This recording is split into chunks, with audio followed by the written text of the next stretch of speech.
a gentleman detective. This is commentary from James Brown. You go when you're supposed to go, and everything else is homicide.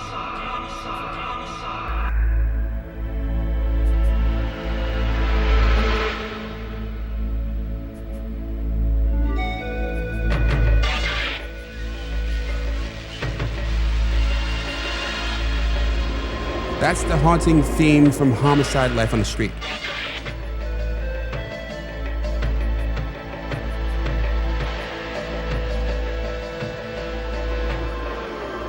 One of my favorite TV dramas.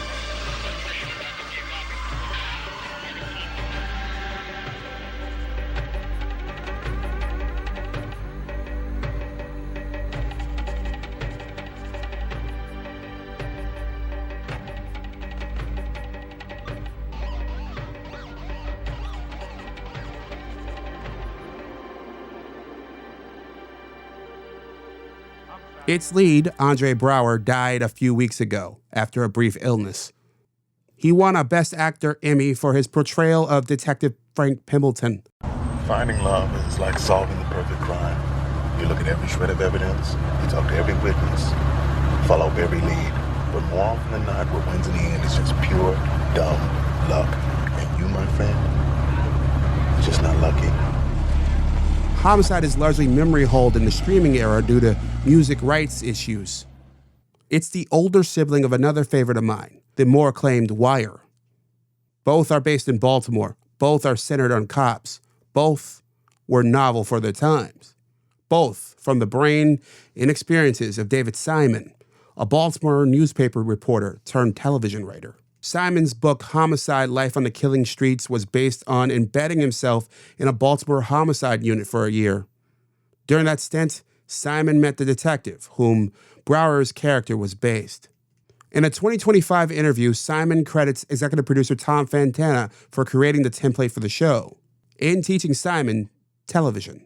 Gail called me and said, "Do you want to try to write the pilot?" And I said to her, "Do you take me for a fool? I mean, there's a chance, like, I looked at the structure, and, like, the longer the show went, the more money I got in checks. So I said, get somebody who knows what they're doing." And I said, but later on, if, once you have a template, I'll try my hand at one. And that's how myself and David Mills started with you.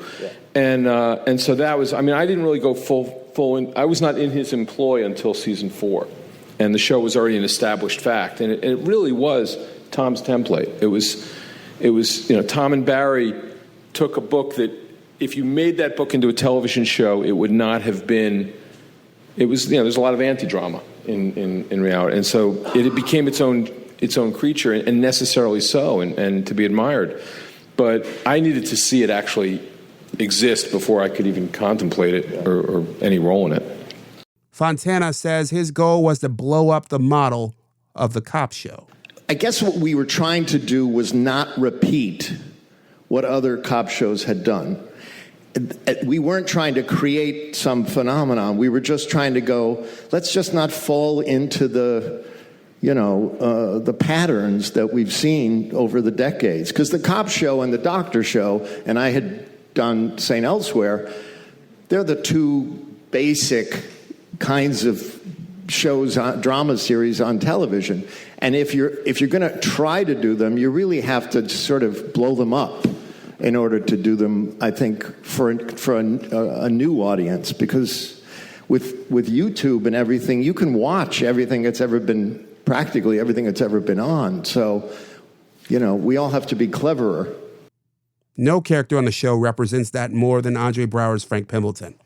A black, geeky, insular, eccentric, Latin-speaking, Jesuit-educated gentleman scholar with a talent for solving murders that his colleagues call legendary.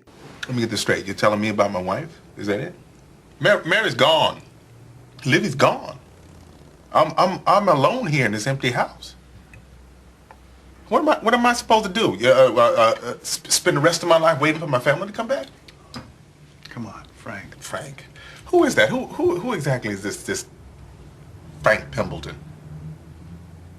I used to be so sure. I used to be your partner. That was the good old days. I used to be Mary's husband, Livy's father. I'm still Livy's father. But sitting here right now, I'm none of those things.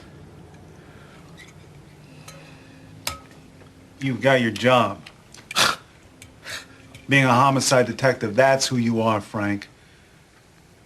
You take some peace in that. Known for his interrogation skills, Pembleton simmered, bubbling beneath his pressed dress shirts and suspenders until he popped in interrogation scenes. You are a citizen of a free nation.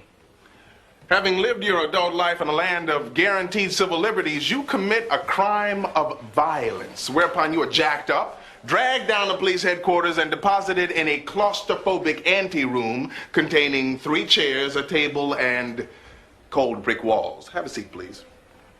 And there you sit for a half hour or more until a homicide detective, a man who can in no way be mistaken for a friend, enters the room. He offers you a cigarette. Not your brand.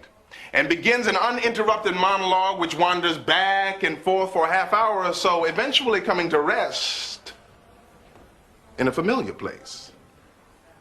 You have the right to remain silent. What made Homicide different from most cop shows is how it leaned into ambiguity. Pembleton and his colleagues weren't clean. Their redemptions were not guaranteed. Their reality was foggy. And that was as much part of the job as putting guilty parties behind bars. These flawed actors did the best they could with the time they had, and often lost.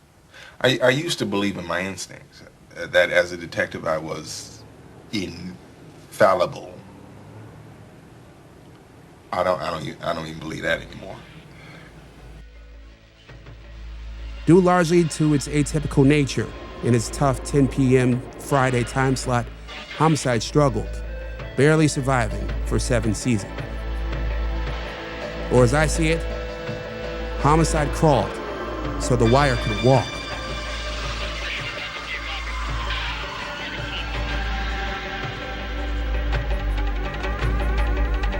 What do you think? Tell me in the comments at jamesbrowntv.substack.com or email me at jamesbrowntv@gmail.com. You can also leave me a message at 585-484-0339. On that note, I'm James Brown, and as always, be well.